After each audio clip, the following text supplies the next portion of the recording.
Today's podcast is brought to you by Kentucky Farm Bureau Insurance. Accidents happen. Without the right coverage from the right insurance company, damage to your automobile can be a real financial hit.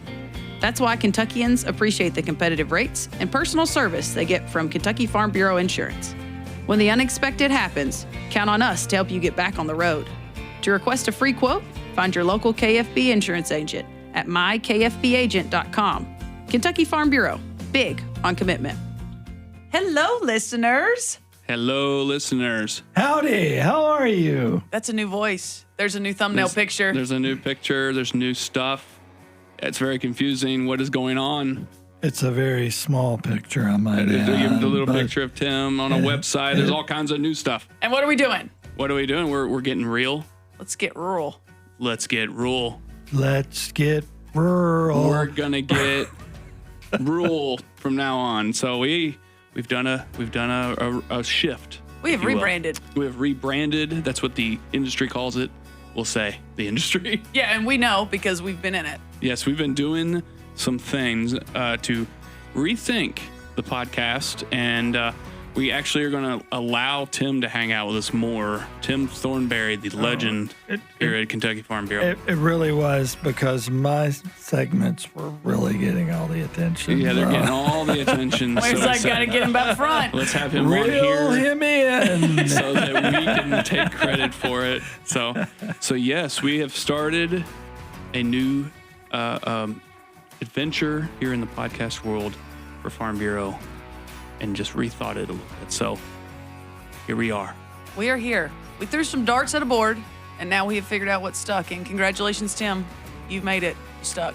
Yeah, we cut a lot of people out, really important people. Yeah, quite frankly, big names. We won't name names. Yeah, but you know. Tim made the cut. Somehow I did. And of course, Renee, the star. Yes. The star is still here. Is her photo the biggest It's one? probably the biggest one on the website, yeah. That's not really accurate because I also have the most hair, and I think it just requires more space. But I have the biggest head. Well, you took all your hair off of it, so. Just think if I had all the hair, yeah. Okay, so we are going to have this episode be us. Y'all are going to get to know Tim better. You're going to get to know me and Matt and our new format. And we're going to get rural. So without further ado, let's do all three names. I'm Renee Carrico. I'm Matt Hilton. I'm Tim Thornberry. And this is Let's Get Rural.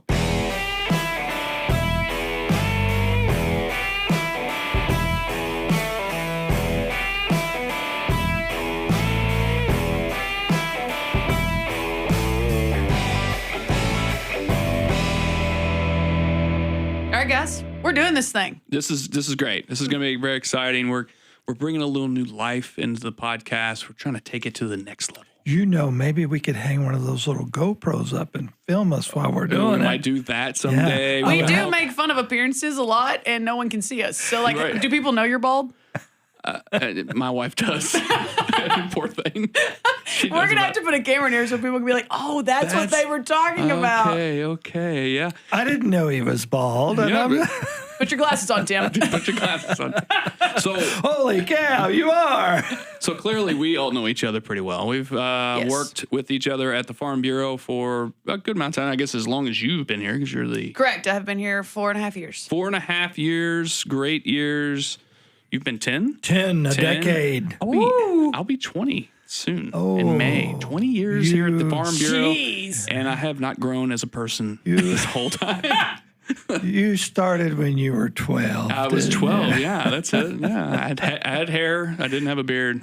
Looked like a different person. But yeah, so yeah. Today we really just want to kind of talk about who are we and why on earth are we doing something a little different. And so let's get to know each other a little more, even though we all kind of do. So All right, let's kick it off with my man, Timmy. My throat just made a funny it noise. did. I think you could hear it on the mic. Full disclosure, Tim thought he should eat lunch first. And we are on a bit of a time constraint, and we had to tell him to stop eating Frito chips for you guys. You get Tim. You get what you get. That's what happens when you suppress a burp. It gets in your throat, and it makes that noise. So Yeah. that's what it was. But, we're getting real here. That's who I am. You know? Yes. I can't miss my lunch. Yeah. So, yes, I did. I ate a sandwich really quick. quickly, and I had some Fritos and a Diet Coke. Diet Coca-Cola. So, Tim, That's a shameless plug. that was I know. there's Fritos and Diet A Coke. Diet Cola. Yes. Better start getting some Diet sponsorships. This Cola. thing's huge, man. This podcast is huge. They're gonna get so much out of it. So tell the listeners, who are you? They all know who you are, but let's just act like they have no idea who you are. I'm the down the back roads guy. What are you talking Yeah, about? you're one of the down the back roads guys. I'm the editor of our fabulous Kentucky Farm Bureau News magazine, Mm-hmm.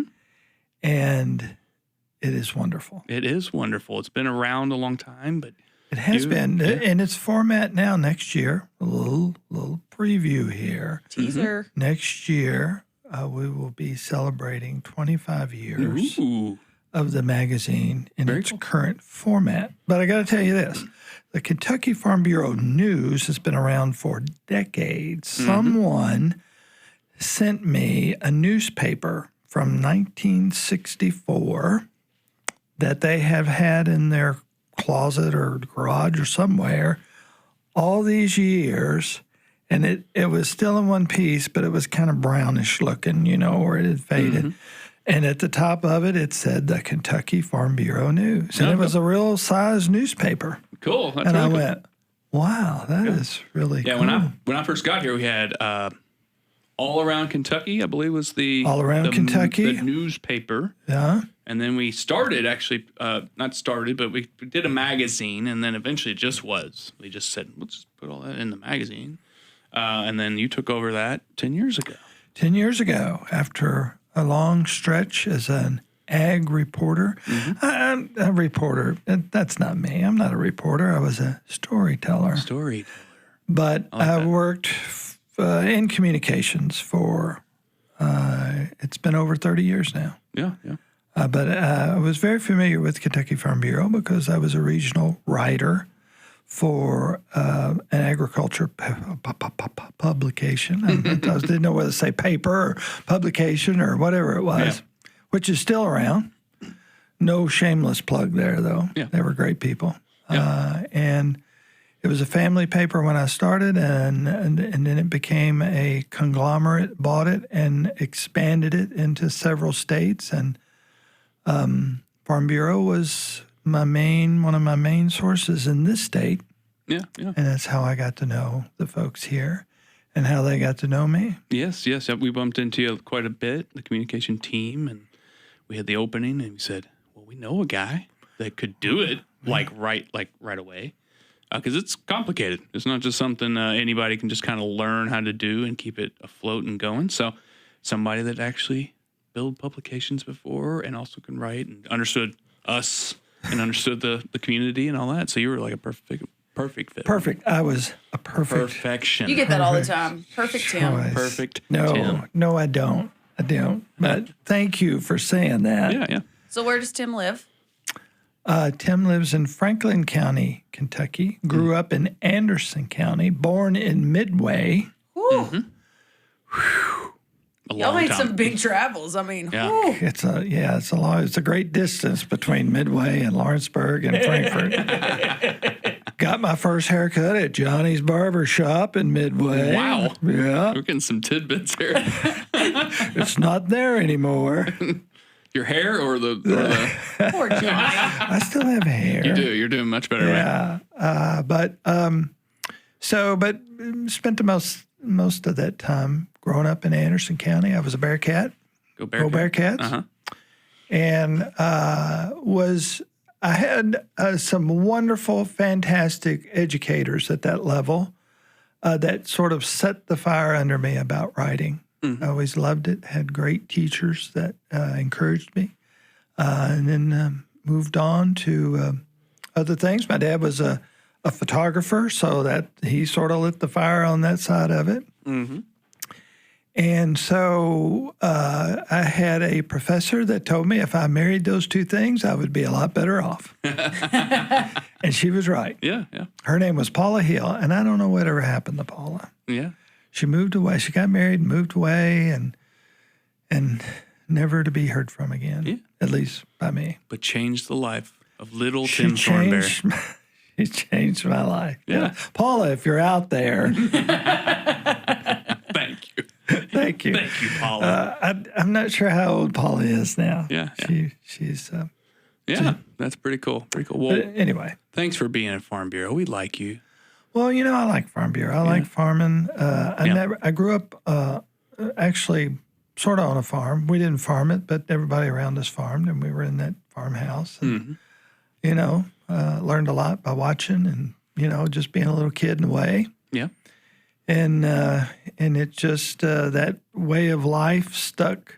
And I've always enjoyed it and saw how hard these people work every day. Mm-hmm.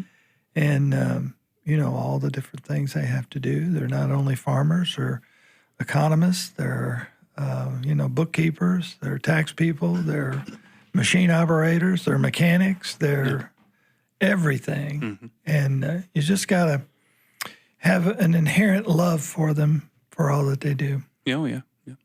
I'm getting choked up. Sorry, I had to Sure, clear it's that not out. just Yeah. another burp. It could be the Diet Cola.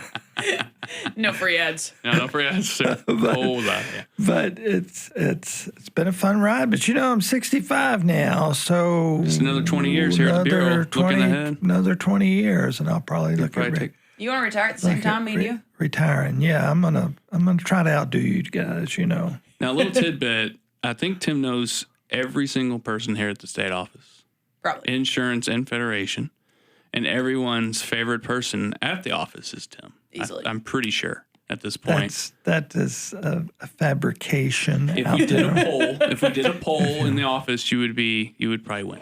You're one of those people. Everyone loves Tim. It's because I'm remind them of their grandfather. Incorrect. Oh, he looks like granddad. Maybe a little. Yeah, is he sleeping or something else? Yeah. Poke him. Just Kidding. Tim alive. Oh, make sure he's up. Come on, Tim. I always say that because forever I've had white hair and white whiskers. Mm-hmm. So I got to tell you a story. Okay.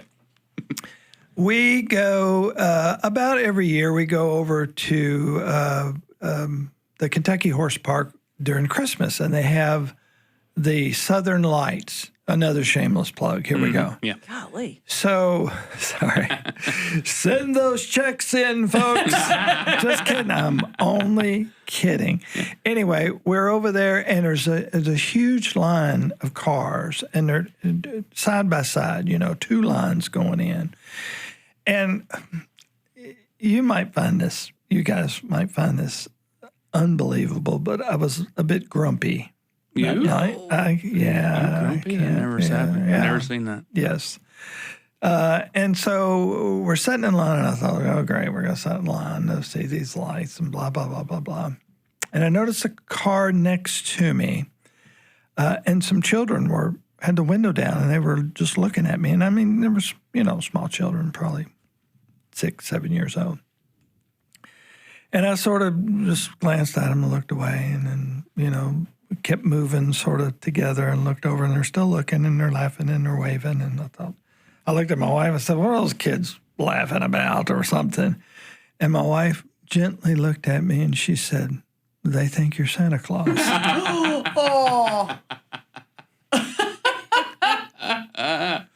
Now, somehow, I know him. somehow that has hung around me for a while. Uh-huh.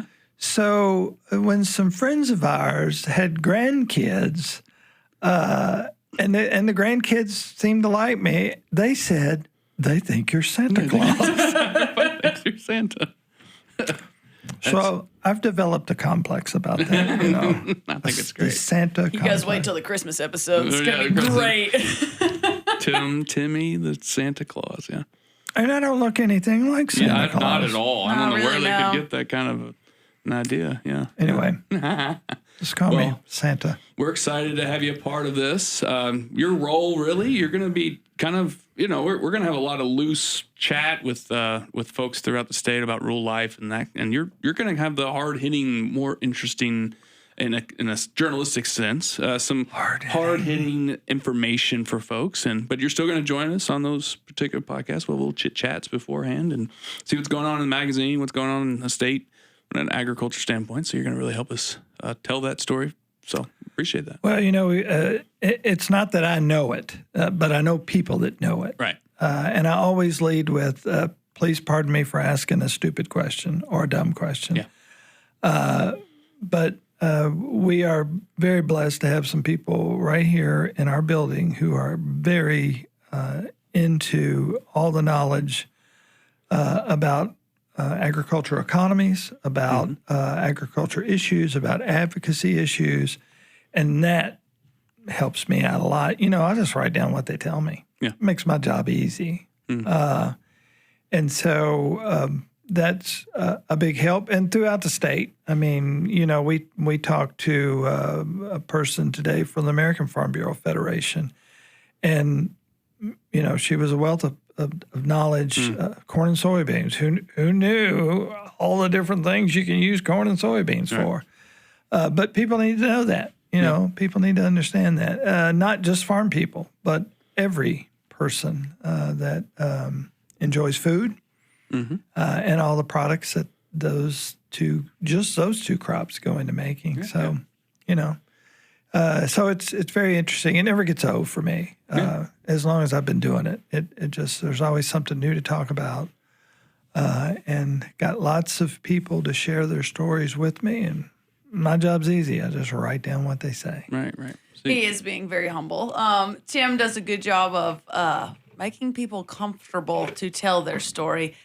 We have learned that a lot in this podcast game is you can have the person the most excited ever to talk to you one-on-one when you're at a meeting or at their farm, and then you tell them to call into the podcast or you have them sit across from you, and there's a moment you got to get them back to comfortable. And I think that's what's always impressed me about Tim is that he can make the toughest conversations kind of seem comfortable, like markets aren't great, but let's talk about it. Let me find a good spin to round this thing out, but let's tell the truth in the middle. It's so you sell yourself short. You don't just hit copy and paste. And I think a lot of those that have been interviewed by you would know they have looked you right in the face and said, "Oh gosh, Tim, does that make any sense? Make that make sense." Ask me that again. Through the years, some of the interviews I've had are when you ask a question and they go, "Yes." Oh yeah, 100%. Or yes, or anything else? Yeah. No. Yeah. Would you like to elaborate on that? Well. Right. And sometimes people get a little uncomfortable when they're in front of a mic, or you put a recorder in front of them, or you turn when you turn the camera on, then it's a freeze. They freeze. So I do think a lot of that is to make them feel comfortable.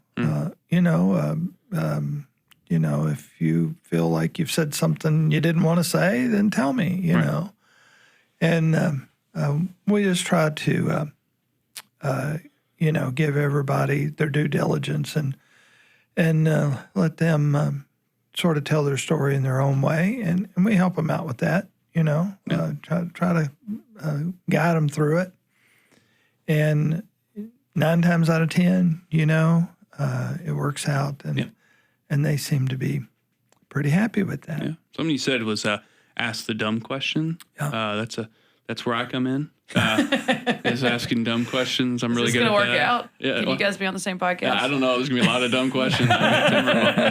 No, so I agree with that. It's like asking. You got to get people comfortable in their zone, and then maybe ask a question that they maybe think you should already know the answer to. You're like, no, I need you to say it, and those kind of things. And I heard I think it was in a movie. I saw this once. I'm not sure, but it was a movie about attorneys. And they said, rule number 1 for an attorney, never ask a question you don't know the answer to. Mm-hmm. Well, it's a good thing I'm not an attorney because I don't know the answer to a lot of these questions. And occasionally I'll think I'll know, and I get something completely different. I go, oh, no. Yeah. What am I going to say now? This is not going where I wanted it to go, right. But that's okay. It goes where it needs to go. Yeah, right. And so. All right, Renee. Who are you? Tell us where you come from.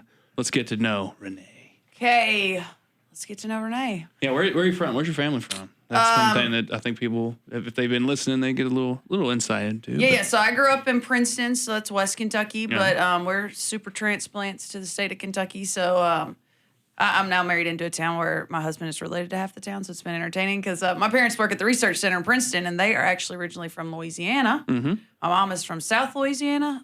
My dad says she's so Cajun she's got papers. That's what his big joke is. So she's from way down there. You ever seen Swamp People? Can you say that? You ain't never watched Swamp People. My mother went to high school with Troy Landry, so way down there. Yeah. My dad's from north of Baton Rouge, and so they met at LSU. So you will get to know that if you've never listened. We are big LSU fans. Went to UK, but big LSU fans. So I was born in Paducah, though, so I remind people all the time, I am not actually Cajun. I'm just of that lineage. I was born in Paducah. But I grew up in Princeton, hogs and cattle, which is different for West Kentucky. Most people expect crops, but we were livestock people. So my dad's a beef specialist down there, and at the research center, my mom is the grain crops coordinator. So if you are fed... I could interview your mom and dad. You could! Hey, there we go. Be a family affair. Yes, have them on the podcast. He's really excited. My mom hates interviews, so good luck getting her on. She's really big on let me coordinate absolutely everything behind the scenes, and let someone else say it. And you will never know I was here. And then when she gets thanked, has to awkwardly wave from the back uncomfortably, and I'm like, aw. And the older she gets, the more people want to thank her, and it's the greatest thing ever. So anyway, they're both in Princeton. I'm the middle of 5 kids. You'll hear that a lot. I'm the dead center, and I think I reek of middle child. So I pick on you like I am an older sibling, and then I can scurry out of a situation like a younger sibling. I got all the traits. I got all of it. That's what that is. It's what it is. I didn't know. I thought it was my Fritos. Oh, another shameless plug. Another shameless plug. So let me think. I graduated high school, went to UK. I have 2 bachelor's degrees. You can stack them up in a frame, makes you look like you went to school longer. But I did not. I did 4 years and got an Aggie animal science degree, mostly because I just couldn't decide. I worked for what was then Dow Agri-Sciences. It's now Corteva. And I sold cottonseed in the Delta of Mississippi. So there you go. I worked 12 counties in the North Delta.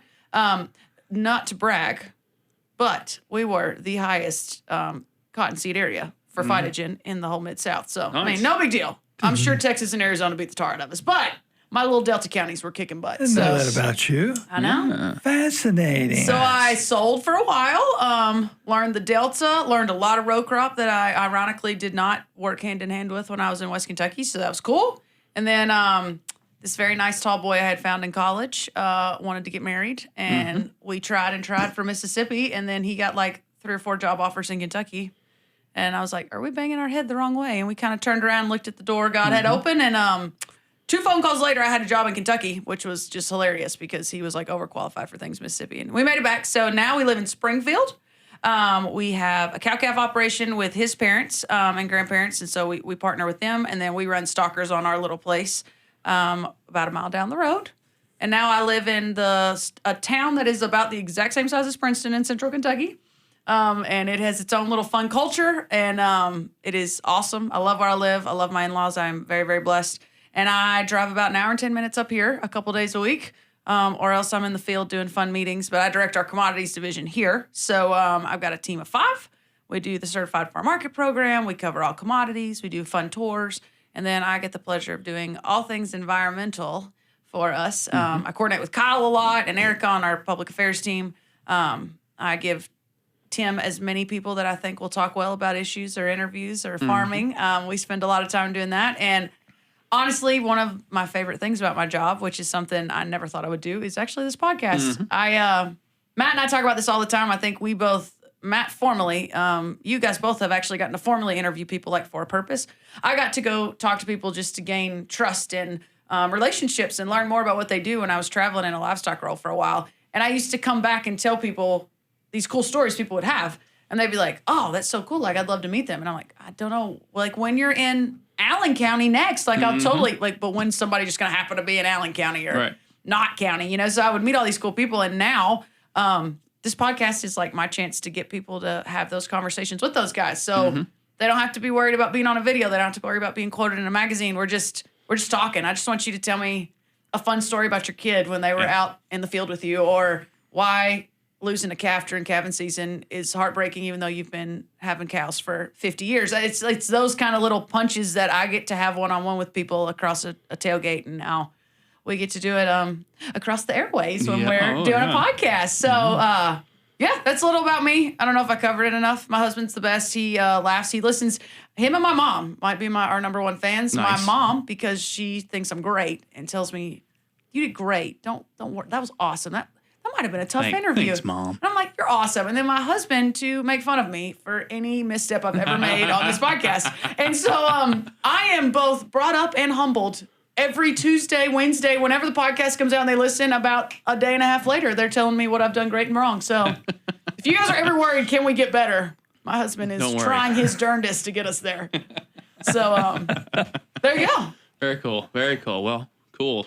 Yeah. All right, let's hear it, Matt. Is it my turn? Who's Matt? Who's Matt? So, yeah, I'm, the state office of Farm Bureau is here in Louisville, and that's where I came from. I am a city boy. I grew up in the Louisville area. Was raised in St. Matthews and in J-Town, Kentucky, or Jeffersontown, here in two suburbs of Louisville. And I don't know, I grew up just a city kid. I don't have a lot of ag background at all. And then I went to Trinity High School, go Rocks, win state as always, in football.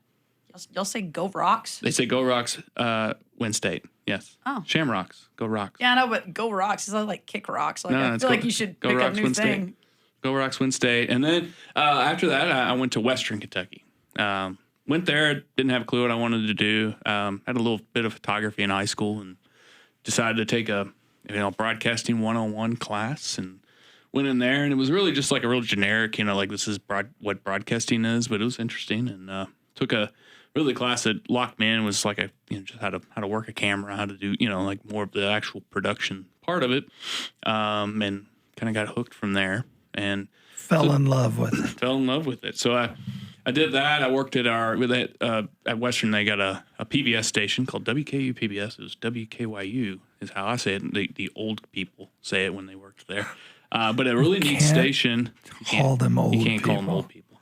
No, I mean, it was a really neat job. It's a station right on campus. Learned a lot through the school and that program through that station, and we did a show on PBS called Main Street. Main Street was a whole lot. It was like a feature show about people in Kentucky and events and different locations and all that stuff. Well, one of my mentors there, Cheryl Beckley, her brother called me. His name was Bob Schrader. Bob Schrader was the production guy here at Farm Bureau, and he gave me a call, and they were looking for kind of a kid, and actually I had started, this was right after graduation, I was working at WOKY, a news station here in Louisville, and just doing whatever terrible thing I could be doing today in news, and so he told me a little bit about Farm Bureau, and he was explaining it to me, and he said something about farming, but I was just hearing, this is an insurance company, what are you talking about? And then I heard we have a TV show called Bluegrass and Backroads, and so I was like, I've done that. And that's what he said. He's like, you've done something like this. Would you want to come and produce some of this? You should apply and that kind of stuff. So I applied, did the whole thing and got the job. And that was in 2006. So it's been a minute. Yeah, I've been here for a long time. So we did the show. I think I did 12 seasons of the 14 that it lasted. It just kind of ran its course. And the world changed to social media video and creating things like that, and and also I think we saw a need to enhance events, to create training videos that a lot of the folks that follow kind of what Farm Bureau does, they don't get to see because it's for employees or something like that. There's all kinds of stuff that we turned to do, but it also opened a lot of doors to maybe do a podcast someday, those kinds of things, because the show was a beast of a thing to make every week. So did that, and so today I'm the manager of KFB Studios. We have an actual facility here at the state office that's pretty slick. We're actually sitting in one of the pieces, a little podcast room that our department moved into the insurance company, and we built this amazing thing, and I get to tell stories not just about agriculture, but about our whole organization now, which is really neat. We tell all kinds of fun stories about employees and, to members, all kinds of fun stuff. And then we make fun stuff for events. And I work with a great team. I have two guys that are interns, Austin Anderson and Michael Corrigan. I'm going to brown nose a little bit. Yeah. Talking about you, Austin. Austin's our tech guy for this podcast and does a great job of that. So, but yeah, we make a bunch of videos, and we help in a lot of ways, just trying to make, our joke is make Farm Bureau look as cool as possible out there. And we do it sometimes. And it's not hard. We're so cool. We are very cool. We're so cool. We're super cool. So, but yeah, I'm excited to do this. Like Tim said, I've interviewed, thousands of people probably at this point. I don't even know, doing these different videos and just working with people. And one thing that's really neat about our organization and just the community, the ag community in whole, just neat people, getting to tell stories, human interest stories, get to know folks, have some fun, learn a little bit. And what's really neat with what you said about dumb questions is dumb questions make you a good interviewer. And I've had a lot of dumb questions through the years because I don't know everything about agriculture. So I like to ask things because I know that there's probably somebody maybe even in agriculture that doesn't know what that farmer just said. So to help them kind of explain it better, I think I have an ear for too much jargon for an audience. Okay, explain that a little bit, help us out here. What's that mean? So that's been kind of a role of mine, I think, in this sometimes. Is when we have a farmer on here, I kind of go, hey, so what is that?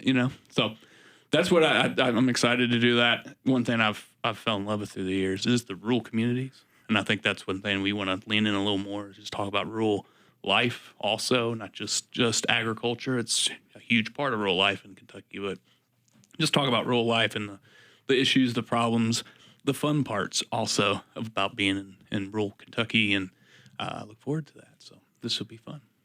The majority of the state it's a rural kind of state. We've got a couple of really big cities and then some smaller mid-sized cities, but for the most part, 120 counties. Most of the county seats in there are small towns. Mm-hmm. And I think that's what adds to the charm of the state, is that you've got these great places with great people. Right.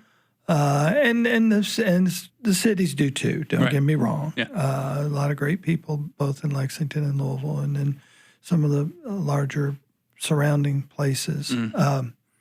But that rural kind of thing, that kinship that you see from folks that live out in the country, neighbor helping neighbor doing for neighbor. That's really very prevalent here, and that's what makes our job. We do 11 magazines a year, and so we got to find a lot of stuff to go in there. Yeah. But it's not hard. We get calls every day. Hey, what do you think about this? And a lot of times, more times than not, they work out. But I think that's part of what we do as far as farming goes, which I always say, I'm the farm guy in the insurance company. And they go, because our insurance company is so well known across the state. So I think that's a big part of it. And I think that really hooks into this rebranding of the podcast. It really emphasizes that, I think. Right. Yeah, I thought of it when he talked about Austin and Michael. I interned here. I forgot to say that. You did. So there's some very, very old video somewhere where it was like, hey, Renee got a scholarship from Farm Bureau, and Matt came and found me on campus. So that was a long time ago. But it's Farm Bureau is like a family, and you'll hear that a lot on here. And I think that's tagging right along to what you're talking about with rural communities. Rural communities feel like a family, and I hate to bring up the COVID but a lot of people after COVID were like, oh, we like smaller, we like closer, we like close knit. Maybe not so close knit that you can't leave your house, of course, but like that small community feeling is what people want. Whether it's knowing where your food comes from, whether it's having a little neighborhood party instead of going your neighbor, instead of going all the way across town for the big fireworks show. It's little things that are kind of clicking, and so I think. Let's get rural instead of being so farm. I think they're going to go hand in hand because that's why I think our insurance company is so prevalent, is because They are rural. They're everywhere you are. I tell people all the time, there's so few things that are in every single county that are not like government based or something that's functioning in your town. And two of those things is your extension office for agriculture and your Farm Bureau office. And I think that's a really cool piece to understand. And I think that's a lot of why we're so prevalent across the state. And how do we tie these things together and make people understand that we're all kind of one and the same and kind of hanging with the same logo? And so I think it's going to be really fun talking through all of this and putting our own unique, very quirky, very probably silly spins on a lot of things. Yep. Silly. So let's get rural. Let's get it. Let's get rural. Let's give a rule. Let's get rural. All right, guys. So, a fun opening episode, and we are so excited for you guys to be on the ride with us. We will see you soon next time on Let's Get Rural.